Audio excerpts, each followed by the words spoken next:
الذين آمنوا وتطمئن قلوبهم بذكر الله ألا بذكر الله تطمئن القلوب. السلام علیکم ورحمۃ اللہ وبرکاتہ. نحمدہ ونصلی علی رسولہ الکریم، اما بعد. آج کا عنوان ہے حضرت نوح علیہ السلام کی سیرت. نوح علیہ السلام پہلے رسول ہیں، اور نوح علیہ السلام ایک جلیل القدر پیغمبر ہیں جن کو آدم ثانی بھی کہا جاتا ہے، کیونکہ حضرت آدم علیہ السلام کے دنیا سے چلے جانے کے 1000 سال بعد حضرت نوح علیہ السلام عراق کے اندر شہر بابل میں پیدا ہوئے، اور نوح علیہ السلام کا زمانہ شرک اور بت پرستی کا تھا.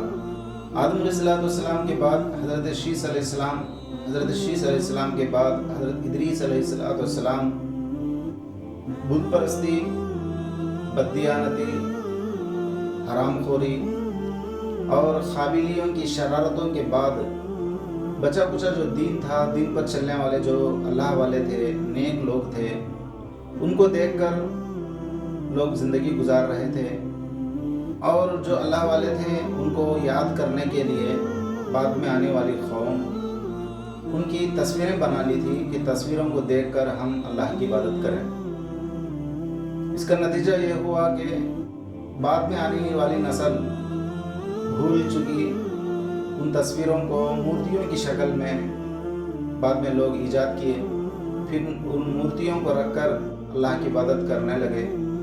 پھر اس کے بعد جو نسل آئی وہ اللہ کی عبادت کو چھوڑ کر انہی مورتیوں کو، انہی بتوں کو، انہی تصاویر کو دیکھ کر عبادت میں سرشار ہوئی. سورہ نوح رکوع نمبر 2 میں اللہ تبارک و تعالیٰ نے ان 5 کا ذکر فرمایا جن کی مورتیاں بنی ہوئی تھی. نوح علیہ السلام نے ان 5 کے بتوں کو انکار کیا اور پھر بت پرستی کو چھوڑنے کی طرف دعوت دی، لیکن قوم نہیں مان رہی تھی. قرآن مجید کی 114 سورتوں میں سے ایک سورت مسلسل حضرت نوح علیہ السلام کے نام سے اللہ تبارک و تعالیٰ نے سورت نازل فرمائی.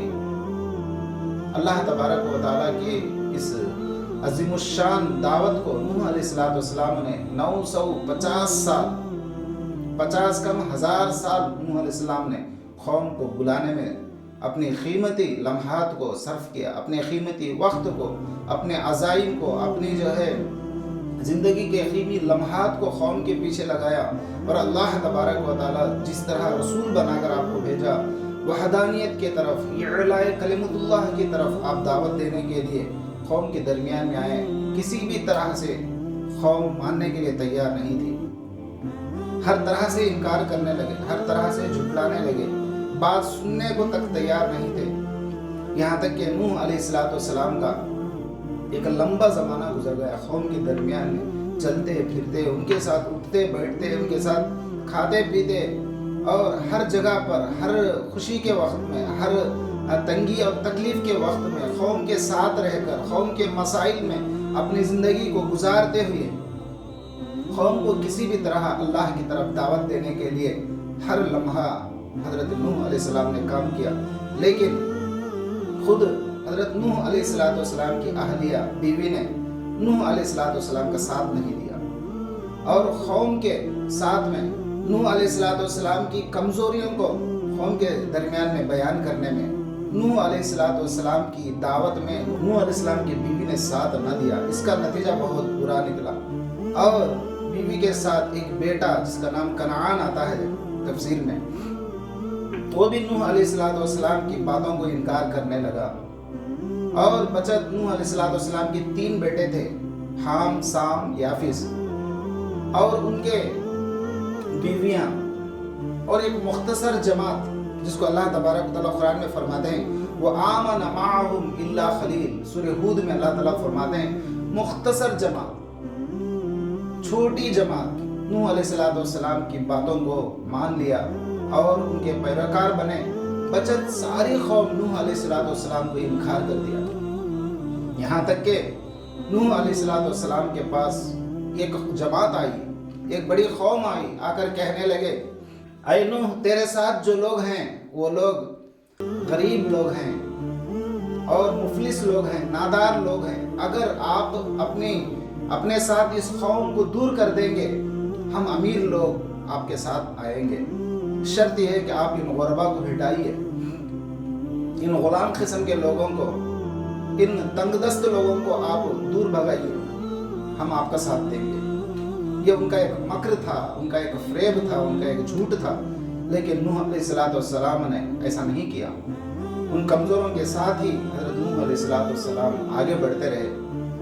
دیکھیے اللہ تبارک و تعالیٰ کا حکم نوح علیہ السلام کو جو آ رہا ہے, اور اللہ تبارک و تعالیٰ جس عذاب سے نوح علیہ السلام ڈرا رہے تھے وہ عذاب ابھی نوح علیہ السلام کے قوم پر نازل ہو رہا ہے. پھر نوح علیہ السلام کو 950 سال کے بعد ایک بڑا حکم آ رہا ہے کہ اس بری قوم کو نوح علیہ السلام نے بد دعا کی تھی, ربی لا تذر علی الارض من الکافرین دیارا انک ان تذرهم یضلوا عبادک ولا یلدوا الا فاجرا کفارا ربی اغفر لی ولوالدی ولمن دخل بیتی مؤمنا وللمؤمنین والمؤمنات ولا تزد الظالمین الا تبارا. دیکھیے اس کے بعد نوح علیہ السلام کا کشتی بنانا آئندہ مذاکرے میں انشاءاللہ تفصیلی واقعہ آپ کے سامنے انشاءاللہ بیان کروں گا.